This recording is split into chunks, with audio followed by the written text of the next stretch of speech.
missionários do Egito foram decapitados pelo Estado Islâmico. E essas imagens correram o mundo. Eu vou passá-las para vocês. Imediatamente após, num programa de TV, programa evangélico de TV, entrou ao vivo o irmão de 2 desses missionários que foram decapitados. Infelizmente, eu não tenho em português o áudio, eu só tenho traduzido. Então, se você tem alguma dificuldade de ler a tradução, dá uma corridinha aí para você tentar ter uma noção do que está sendo dito, tá? Mas dá para entender tranquilamente, dá para você ter uma noção do que está acontecendo. E esse irmão de 2 dos missionários, ele entra ao vivo no programa evangélico para dar para todo o mundo a versão da família dele sobre o acontecido com os 21 missionários egípcios decapitados. Outra coisa que eu quero que vocês percebam é que durante o momento ali em que os missionários serão decapitados, durante a espera, eles começam a falar, a orar. E a rede de televisão pediu a tradução, leitura labial desses missionários. O que eles estavam falando? E vocês vão saber logo depois do vídeo o que esses missionários estavam falando antes de serem decapitados. Então assim, o vídeo demora aproximadamente uns 6, 7 minutos. Dá para você ficar concentrado, dá para você prestar bastante atenção. E se alguém do teu lado quiser conversar, sai de perto, porque eu acho que nós estamos chegando ao ponto de entender que Jesus está voltando e nós temos que nos preparar para isso, tá bom? Apaga a luz aqui, meu irmão. Solta para a gente, irmã querida.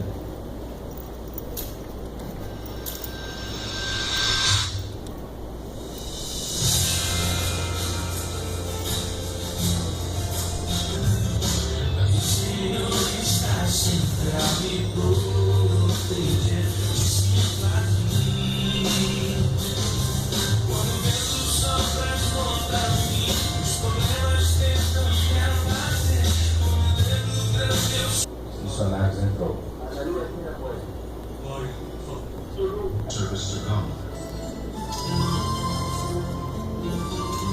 because they hated knowledge and did not choose the fear of the Lord.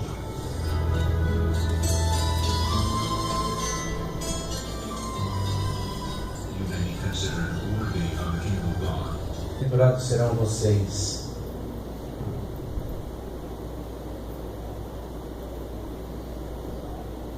quando por minha causa, diz o Senhor, os insultarem, os perseguirem e levantarem todo tipo de calúnia contra vocês. Alegrem-se, regozijem-se, e grande é a sua recompensa nos céus. Pois da mesma forma que perseguiram os profetas que viveram antes de vocês, vocês serão perseguidos.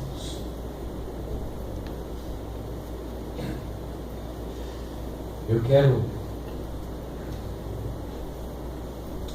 quero meditar nessa noite sobre a frase que saiu da boca dos 2 missionários que foram decapitados, Bashir e Samuel. A frase que saiu da boca da mãe dos missionários ao ser questionada pelo filho o que ela faria se encontrasse membros do Estado Islâmico na rua, o que ela faria. Ela disse: eu os convidaria para jantar em minha casa e diria para eles: obrigado, eles nos ajudaram a entrar no reino dos céus. Essa mulher não está olhando pelo mesmo ângulo que você ou eu estamos aqui. Ela está olhando a situação por um outro ângulo, certamente. Porque se fizesse uma pesquisa entre nós, talvez a maioria dissesse: eu mataria o camarada. Mas essa mulher está olhando o seguinte: se os meus filhos morreram defendendo o Senhor, o nome do Senhor, então este Senhor não é fruto apenas, não é criação apenas da mente deles. Este Senhor existe. Porque se tem uma força contrária se levantando, este Senhor existe. Então, obrigado, Estado Islâmico, porque vocês fortaleceram a minha fé, me confirmaram que Deus existe, que Jesus existe, que o Senhor existe, e por conta de vocês, eu vou entrar no céu. Então, a pergunta que talvez nós deveríamos fazer é: até onde nós iríamos por Jesus? E assim, numa boa, querido, eu não sou pastor de meias palavras. Vocês que estão comigo há algum tempo sabem perfeitamente disso. Eu não sou pastor de meias palavras. Mas nós vivemos hoje num estado evangélico que é muito complicado você pastorear e pastorear com certa santidade. Porque hoje o nosso povo lê essa frase: até onde você iria por Jesus? E o nosso povo talvez não iria até o final. O povo de Deus hoje, ele não quer comprometimento com o reino de Deus. Ele quer ir para o reino de Deus, mas ele não quer comprometimento com o reino de Deus. Nós queremos os benefícios da cruz, mas não queremos carregar a cruz. Nós queremos famílias transformadas, mas não queremos pagar o preço da transformação. Nós queremos filhos santificados, mas não queremos pagar o preço para termos filhos santificados. A Igreja de Cristo hoje, dificilmente, em sua totalidade, volto a dizer, em sua totalidade, iria muito longe com Jesus. A prova é de quantos turistas nós temos nas igrejas hoje. E eu vou atirar pedra no meu telhado, hein? Eu não vou atirar pedra no telhado de ninguém, porque o meu telhado é de vidro. Aqui na Ibor nós temos pessoas que vêm uma vez por mês, ou quando está com vontade, ou quando dá tempo, ou quando não tem um churrasco com família. Mas temos um outro grupo compromissado, sim. Aqui na Ibor nós temos pessoas que só chegam depois do culto. O culto começa às 6h30, 6h48, 6h58, 7h05, deixa passar o louvor, eu só vou para a mensagem. Eu conheço pessoas aqui dentro que dizem isso para mim: pastor, eu vou para a mensagem, eu quero ouvir o senhor pregando. Então, até onde nós estamos dispostos a pagar preço? Até onde a Igreja de Cristo vai? Porque hoje as pessoas se convertem para ter um carro novo, para ter uma casa nova. Eu acho muito interessante esses vídeos de cantores gospel. Nenhum vídeo o cara carrega a cruz, mas ele anda de lancha, de barco.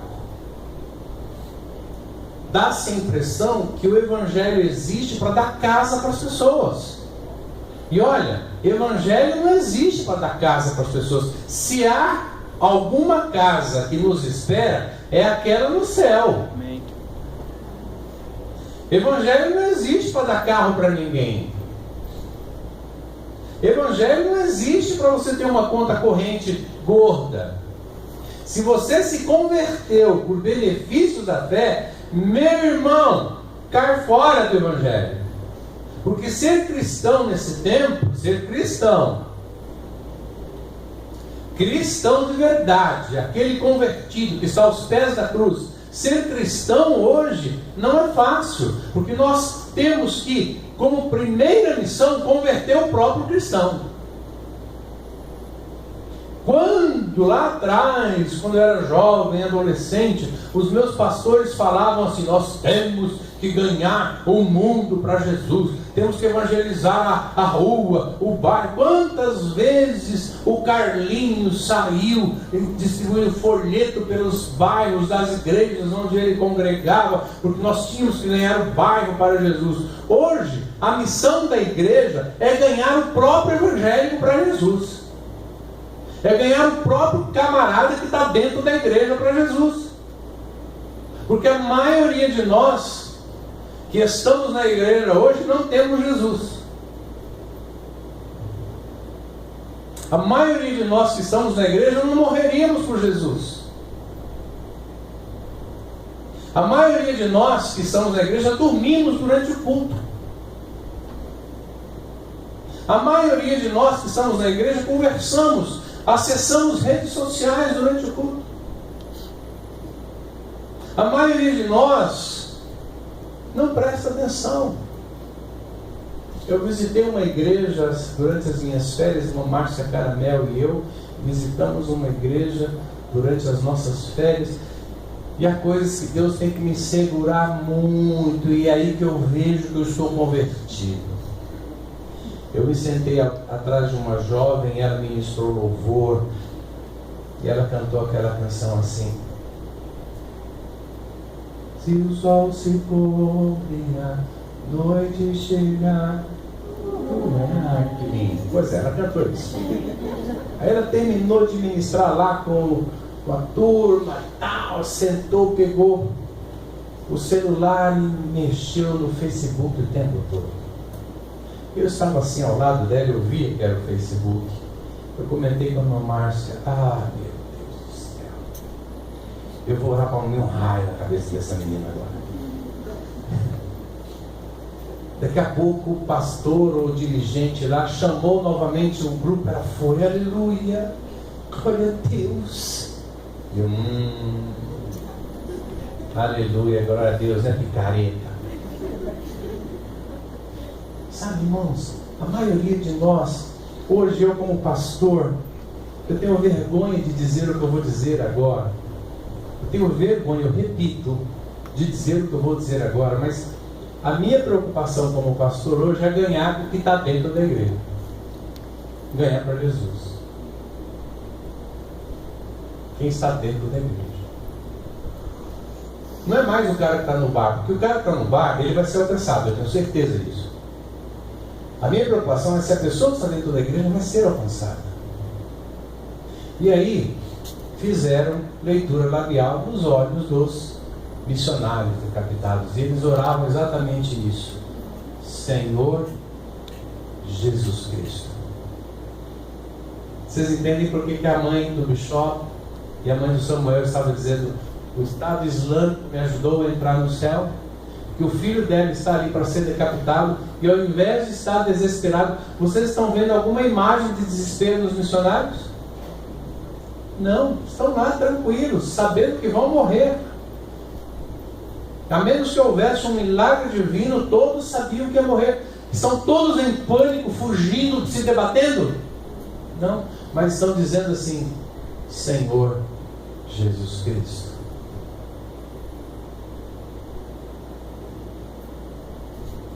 O mundo vê essas imagens e os vê orando: Senhor Jesus Cristo. Diante da morte iminente, da dor, da decapitação, o que sai dos lábios destes homens não é coisa do tipo: fizemos tanto, Senhor, e estamos morrendo agora. Senhor, pregamos o Evangelho, ministramos na igreja, demos testemunho e estamos morrendo agora. Não, o que houve desses homens através de leitura labial é: Senhor Jesus Cristo. Você pode repetir isso? Senhor Jesus Cristo. Sabe, irmãos, a maior missão de um pastor da atualidade é ganhar o seu rebanho para Jesus Cristo. Porque nós estamos vivendo uma época de tão desinteresse, de tanta falta de comprometimento na vida do povo,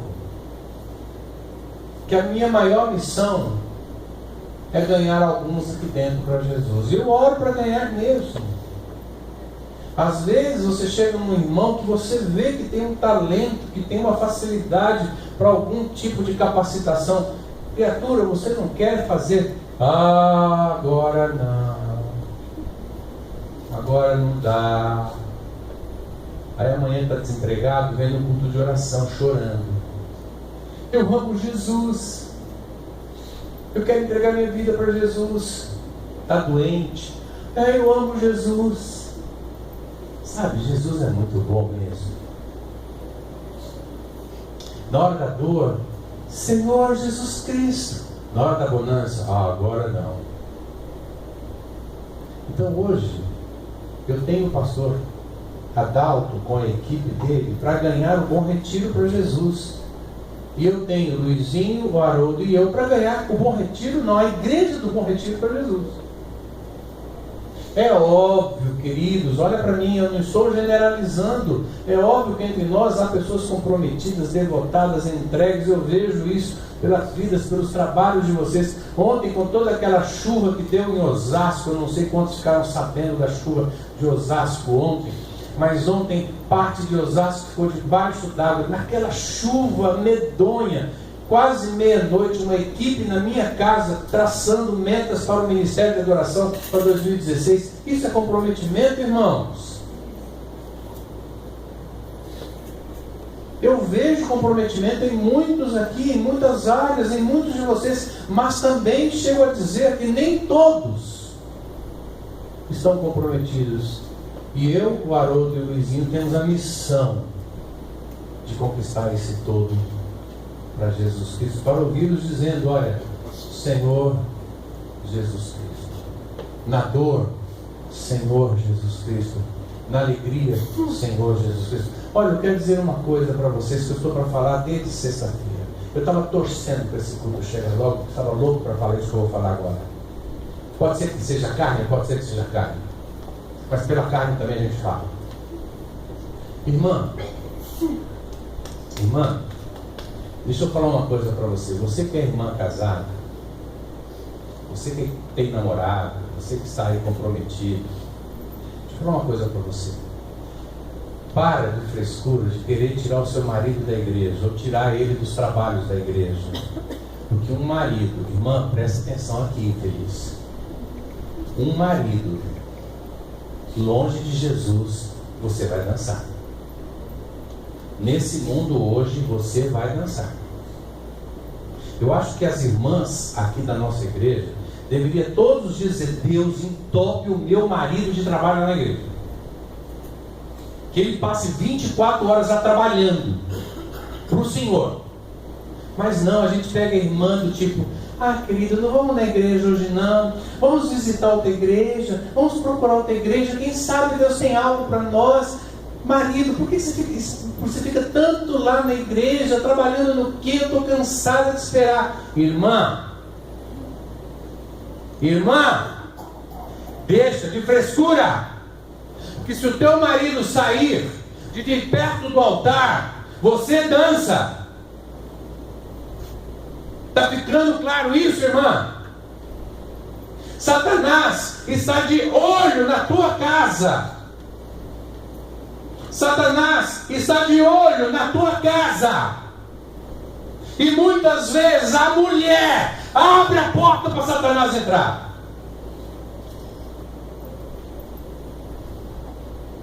Para de frescura, esposa.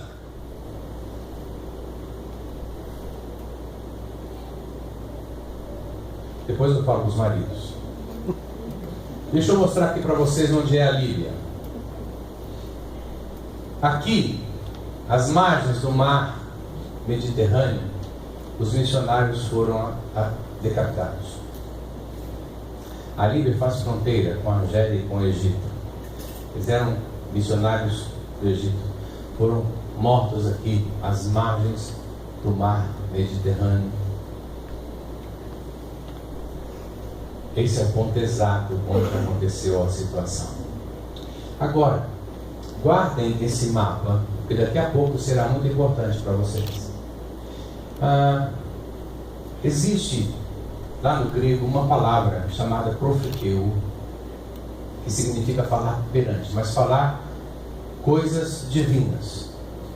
Então, a palavra de Deus nos ensina no Novo Testamento que todos nós, cristãos, somos profeta, somos missionário e somos pastores, por conta da palavra profeteu, que significa falar perante, mas falar perante pessoas com autoridade divina, com palavras divinas. Então, todos nós que somos de Jesus Cristo deveríamos ser, em potencial, um profeta. Não aquele profeta que traz coisas futuristas. E eu sei que algumas pessoas aqui adoram esse negócio pentecostal, né? Monte.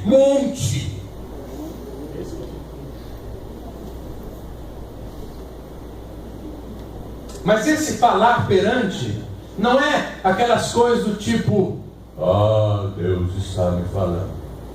Porque eu acho interessante, parece que os caras recebem uma incorporação. Nenhum profeta no Velho Testamento ficou incorporado.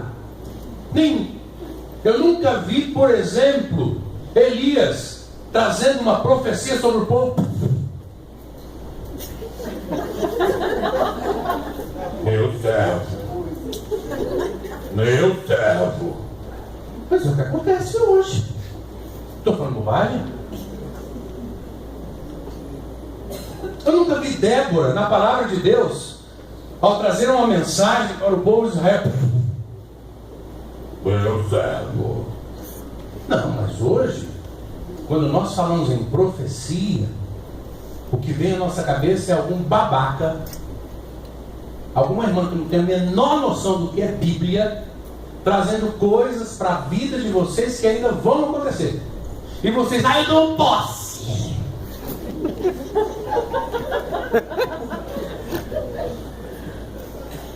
O teu pastor diz que você precisa mudar de vida e você não toma posse.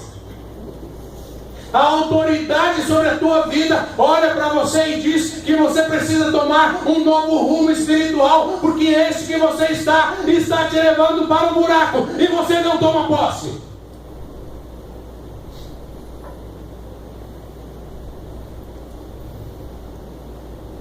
Então, quando nós falamos em profecia, em termos bíblicos, não significa que você vai falar do futuro de alguém, enunciação do futuro de alguém, mas significa que você vai simplesmente falar para alguém, falar perante alguém. Neste momento, eu sou profeta neste lugar, porque eu estou falando para você sobre o reino de Deus, e falando com autoridade. Portanto, todo cristão em potencial deveria ser um missionário, um pastor, um profeta, onde esse cristão estivesse. Por isso que eu acredito na pulverização do reino de Deus, com missionários, com pastores, com profetas, mas não essa pulverização apenas que nós enviamos alguém para algum lugar para ser um missionário de forma tradicional, ou um pastor como eu, que está sobre um altar, regendo, dirigindo, fazendo gestão de uma igreja local. Isso é importante, é necessário, é claro que sim, mas eu quero que você abra a sua visão. Eu estou falando de algo mais profundo, onde nós vamos pulverizar as empresas, pulverizar as faculdades, pulverizar as escolas, pulverizar os bairros, pulverizar os condomínios com a nossa presença lá. Amém. Está me entendendo? Mas eu tenho até medo de visitar alguns condomínios aqui e ouvir os moradores dizendo: isso é crente? É o cara mais brigão que tem aqui dentro.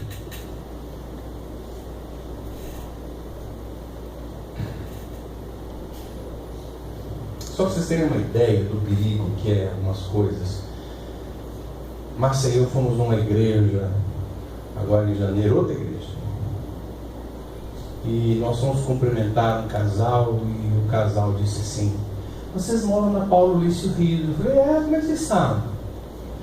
Que o nosso filho estava ensaiando lá na Garage Band e ele viu o senhor olhando pela janela. Olha só.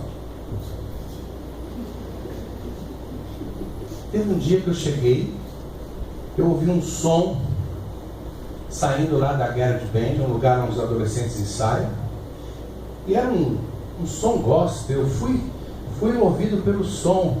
Eu cheguei perto da janela onde estavam os ensaios, comecei a cantar com aqueles meninos tocando, só que eles estavam com a porta fechada, eu estava do lado de fora, eles estavam do lado de dentro, mas eu os via e eles me viam. Tempos depois eu vou numa igreja e eu descubro que um dos meninos que lá estava é filho daquele casal que estava ali naquela igreja. Irmãos, e se ao invés de cantar eu tivesse brigado com eles?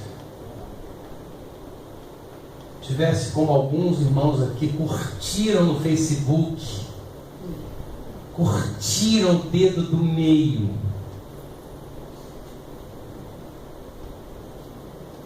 Você está entendendo que você precisa ser um missionário lá onde você está?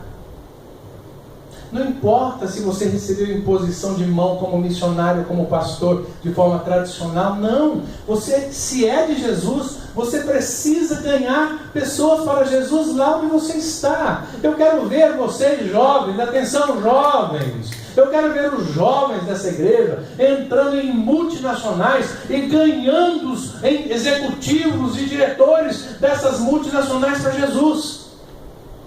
Eu quero ver os meus jovens, os meus adolescentes entrando aí em órgãos públicos e ganhando isso para Jesus. Eu quero amanhã, quem dera, Deus me desse essa honra, de ter uma ovelha presidente desse país. Para que nós pudéssemos mostrar. Olha, queridos, sabe o que a Bíblia diz sobre gestão? A Bíblia diz que aquele que governa no poder de Deus é como o sol que brilha ao meio-dia. Você sabe o que é um sol que brilha ao meio-dia? É insuportável o brilho dele. Imagine um dia um homem de Deus, uma mulher de Deus, entrar numa presidência da República Federativa do Brasil.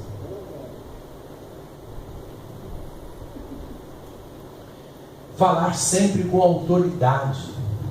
Falar com convicção, motivo da sua fé, mesmo que isso signifique rejeição, perseguição, prisão, perda. Eu vejo alguns namoricos aí, onde a menina deixa a igreja por causa do camarada, ou o camarada deixa a igreja por causa da menina. Meu irmão, às vezes ser de Jesus significa perder pessoas. E eu vou dizer mais, às vezes ser de Jesus significa perder marido e perder esposa. Marido, agora é com você. Olha para mim, marido.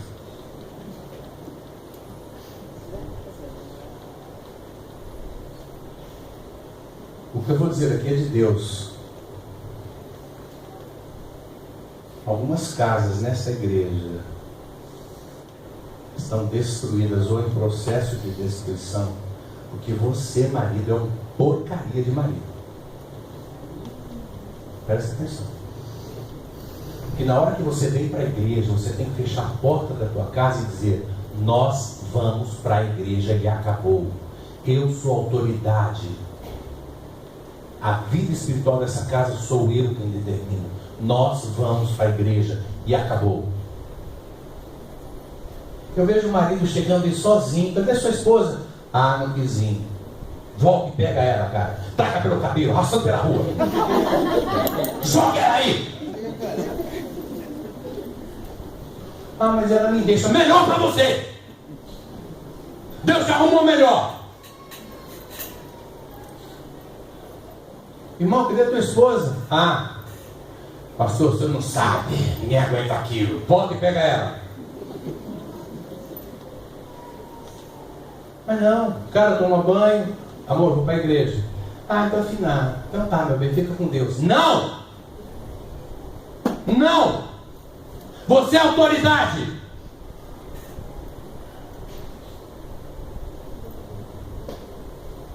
Tinha um amigo meu que ele falava: ah, amor, fica com Deus, então eu estou indo. Tá. Ele saía e entrava outro na casa dele.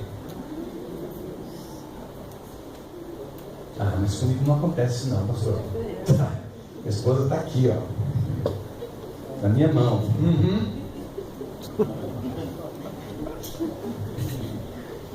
Vai nessa. Vai nessa. Ó, marido, presta atenção. A Bíblia diz: se a tua esposa te deixar porque você é de Jesus, você tem legalidade para casar com uma melhor que ela. Está ficando claro? Eu estou falando isso em casa. Vou te trocar por 2 de 25, ela não acredita. É que ela parte, eu gostaria, ela parte para a questão financeira. Ela fala, você consegue sustentar 12 ou não? Então pronto, aí já me quebra. Sustentar uma já é complicado, imagine 2. O Evangelho faz diferença, mas olha, desculpa, nós não podemos ser iguais ao mundo. E eu não estou falando de uma igualdade estética, eu estou falando de uma igualdade interna. Porque esteticamente nós podemos e deveremos ser diferentes, mas internamente, irmãos, é necessário que nós pensemos diferente. É necessário que nós sejamos diferentes. Nós não vamos ganhar o mundo para Jesus se formos iguais. Nós estamos olhando a aparência e Deus está olhando o coração. Por isso nós vamos ter surpresas.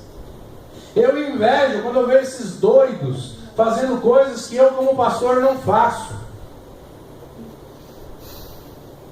Nós estamos olhando o vocabulário, nós estamos olhando a capacitação do som que tem na igreja, se o cara que está tocando sabe tocar ou não sabe, se a vozinha da irmã é afinada ou não, se o pastor prega bem ou não, e Deus está olhando o coração. Por isso nós temos que conquistar quem está aqui dentro para Jesus.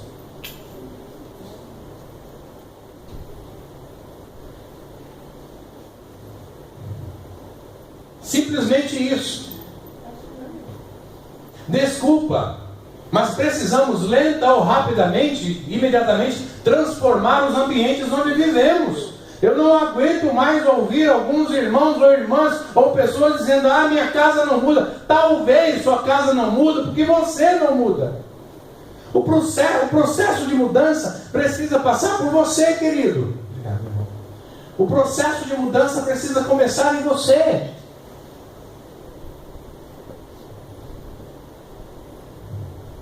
Lenta ou rapidamente nós precisamos mudar. Há tanta coisa em nós que precisa ser transformado pelo Espírito Santo de Deus, e nós estamos dentro das igrejas e esse Evangelho não está alcançando a gente. A gente. Desculpa, mas precisamos ser missionários em qualquer lugar. Desculpa, mas precisamos entender que somos ETs. Não podemos nos sentir bem nesse planeta. Me desculpa, mas eu não consigo crer que este aqui é o meu lugar. Eu não posso aceitar que essa corrupção toda que nós estamos vendo e vivendo e presenciando, e esse monte de jogo de artifícios jurídicos que não põe ninguém na cadeia, eu não posso crer que isso aqui é a minha terra. Aí eu volto com vocês com aquela cena do filme.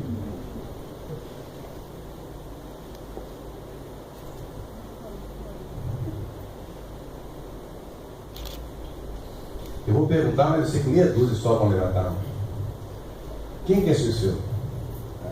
Meia dúzia. Eu assisti esse filme faz pouco tempo. De novo. E os efeitos especiais são muito vagabundos. Só que na época, nossa, aquela bicicleta que passa voando no final do filme, você vê 2 cordas assim, segurando ela. Mas olha, esse não é o nosso planeta. Nós somos o planeta céu, estamos aqui de passagem. Não esqueçam disso. Ele tem muito cristão se sentindo terráqueo. Nós não somos aqui. Igreja, nós não somos daqui. Nós estamos voltando para nossa casa. Daqui a pouquinho, nós estamos tomando café da manhã com o nosso Deus. Amém, aleluia. Não se sinta parte dessa estrutura corrupta que é a terra. Amém. O Jerônimo tirou uma foto de um cristão que está se sentindo terráqueo. Ele é assim, ó. O Jerônimo tem uma câmera especial. E esse irmão é aqui da igreja, esse cara aí. Ele me cedeu a foto, eu coloquei ali, ó. Quando você não é um ET bonitinho assim, do céu, que está aqui por engano, você é assim, ó. Esse irmão está aqui hoje, ó. Esse cara não é nem do céu, nem do inferno e nem da terra. Ele é uma aberração. Ele não é crente, nem deixa de ser. Ele está na igreja. Ele está na igreja, mas passou do portão para fora, ele não é comprometido. Ele mente, ele passa pessoas para trás. Ele não está nem aí com o reino, ele não faz nada na igreja, só abre o olho para ver o que tem de defeito, só critica. Esse cara aí está aqui dentro. Só que ele não é nem do céu nem do inferno. Então ele é uma aberração. Nós, pastores, eu, o Luizinho e o Haroldo, temos que ganhar esse cara para Jesus. Aqui não é o nosso lugar, meu irmão. Você que está aqui nessa noite, você está ouvindo um ET. Daqui a pouquinho, eu vou para minha casa. Vocês não me verão mais. Eu também não verei vocês. Pelo menos aqui. Fomos criados para a glória de Deus e temos uma missão aqui na terra. Se não cumprirmos esta missão, seremos retirados do serviço do reino. Repita essa frase, por favor. Seremos retirados do serviço do reino. Seremos retirados do serviço do reino. E eu estou mandando você repetir por um simples motivo. Porque eu não quero crer.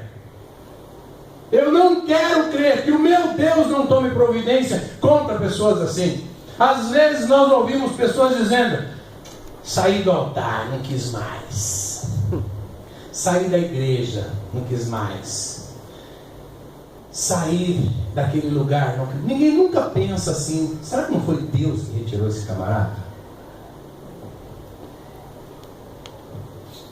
Sabe por quê? Às vezes o cara está aqui tocando, cantando, pregando, dando uma aula, mexendo no som, atendendo ali na recepção, no infantil, e fala: que bênção, bênção. Daqui a pouquinho o cara está bebendo num bar ali na esquina, você fala: o que aconteceu? Aí você entra e pergunta: cara, há um mês você estava na igreja, agora você está aqui. Deixei, não estou nem aí. Será que não foi Deus que retirou esse camarada?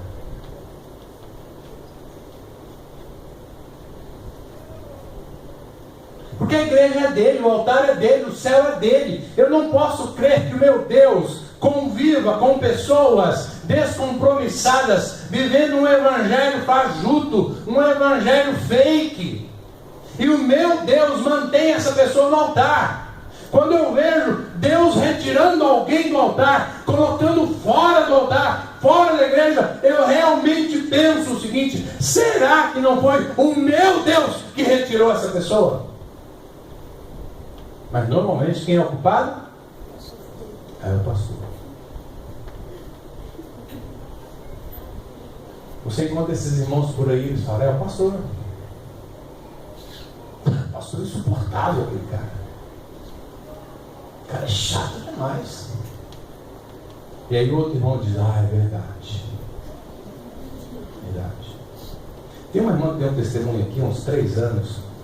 Ela foi no salão de cabeleireiros aqui no Bom Retiro e alguém começou a falar de mim lá nesse salão. E alguém disse assim: ah, mas o pastor da Batista, o cara é muito chato, o cara é um mala. E essa irmã, membro da igreja, ouvindo isso, ficou quieta. E o papo continuou. E essa irmã deu esse testemunho aqui, por isso estou contando para vocês. E aquela pessoa que falava mal de mim continuou falando. E de repente, alguém se levanta no salão e diz assim: olha, ou você para de falar mal do pastor Carlos, ou nós duas vamos rolar aqui. Porque aquele homem é um santo.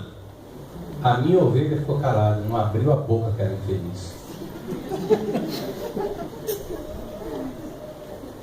E ela testemunhou que ela estava com o coração e a mente pesada. Mas Deus levanta alguém para te defender. Não te conhece, não sabe o teu nome.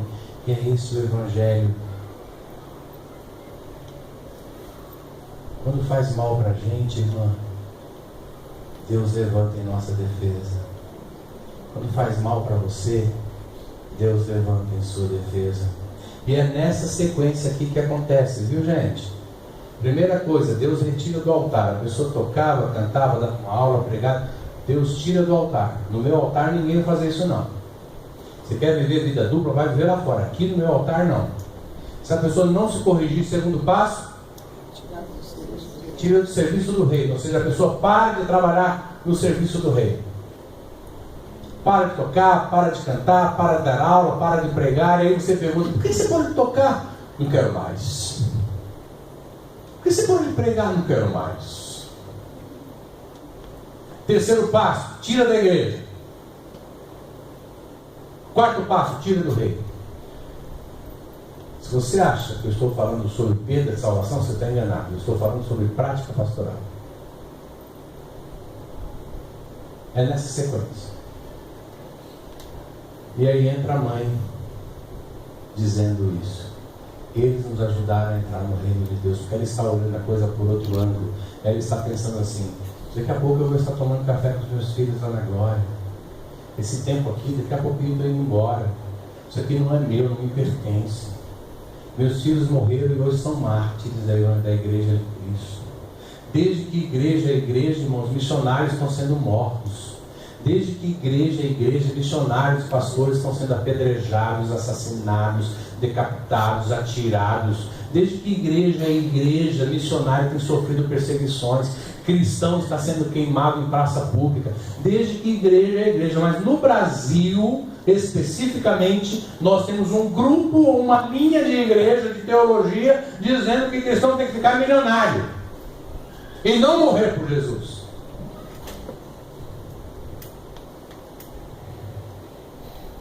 Aí quando a gente ouve uma mãe dizendo, eles, o Estado Islâmico, nos ajudou a entrar no céu, a gente fica, que fé,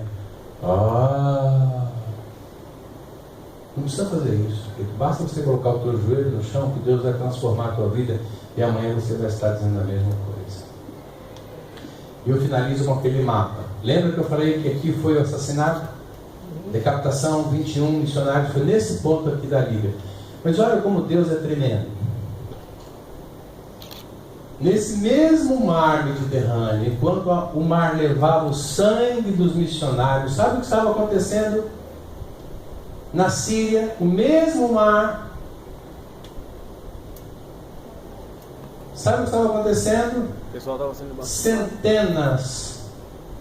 centenas de sírios sendo batizados por missionários. Amém, glória a Deus. O mesmo mar que leva o sangue é o mesmo mar que leva os pecados.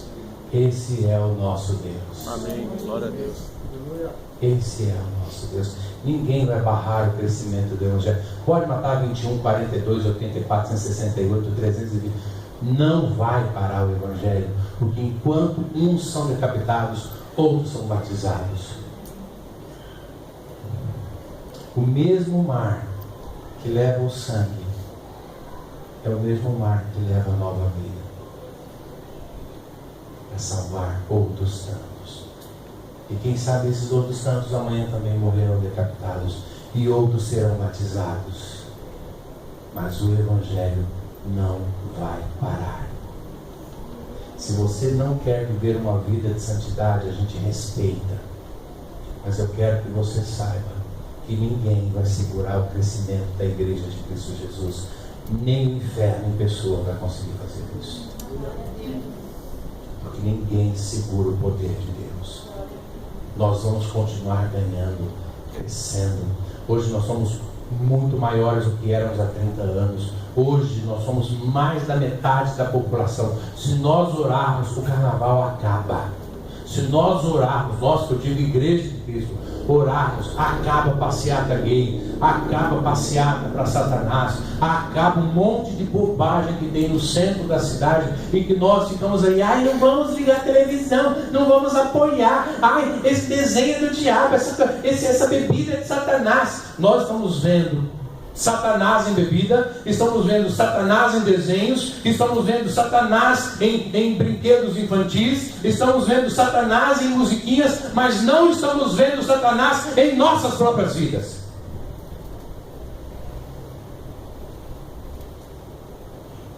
Ai, a turma da Luma, lá, como é que é aquele troço lá? Esse é o show da Luna. Ai, é de Satanás. Quando você grita com teu filho desnecessariamente é de Deus.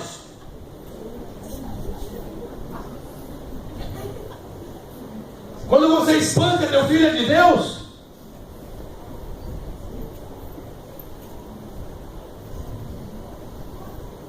Quando você deixa de ajudar alguém que te bate a porta é de Deus.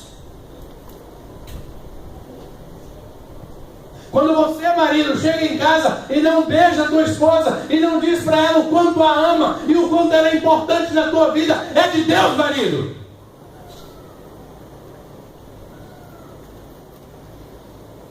Quando teu marido chega, esposa, e você está lá cheirando sal, alho, cebola, despenteada, com mau hálito, é de Deus. É de Deus.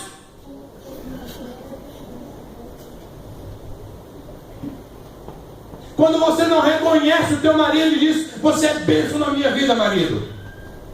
Eu louvo a Deus porque você é de Jesus e você está dentro da igreja e está trabalhando na igreja, porque o dia, marido, que você sair da igreja, ai de mim!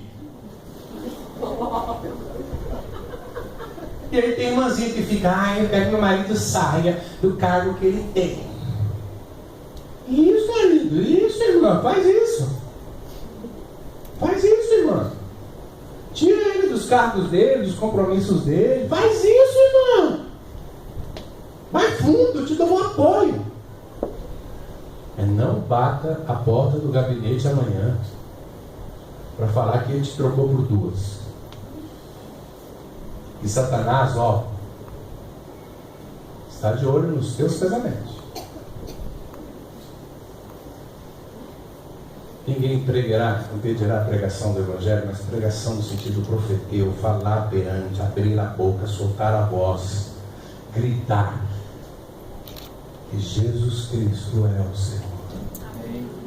Jesus Cristo é o Senhor. Jesus Cristo é o Senhor. Amém. Louvado seja o nome de Deus. Você é missionário. Você é pastor. Sai daqui. Ganhe tua casa para Jesus. Ganhe tua família para Jesus. Essa é a nossa missão. Porque daqui a pouquinho eu vou estar cantando no coral celestial com o meu Senhor.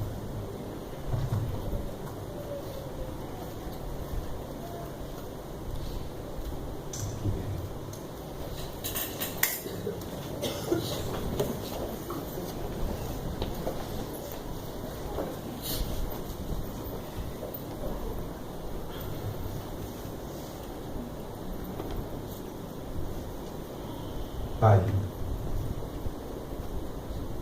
despede-nos com tua graça. Leva-nos refletivos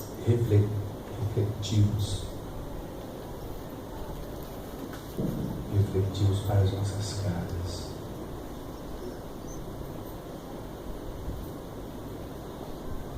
Faz-nos pensar até onde estamos dispostos a te servir. Ou melhor, se estamos te servindo mesmo, se estamos apenas ocupando um banco numa igreja.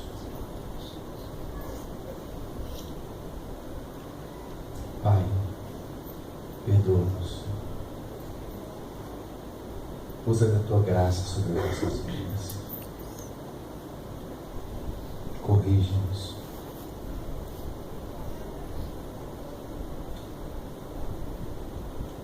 E nos ajude a melhorarmos, meu Senhor.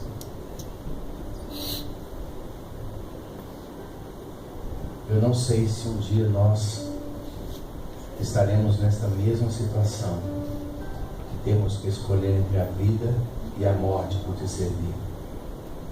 Ou se teremos uma morte tranquila, não sei. Mas haja o que houver, que a nossa escolha seja pelo Senhor Jesus Cristo. Que se cumpra em nós a tua palavra quando ela diz que nem a morte, nem a vida, nem a altura, nem a profundidade, e nem qualquer outra coisa há de nos separar do amor que está em Cristo Jesus. Amém, amém e amém. Vão na paz do Senhor e faça a sua inscrição para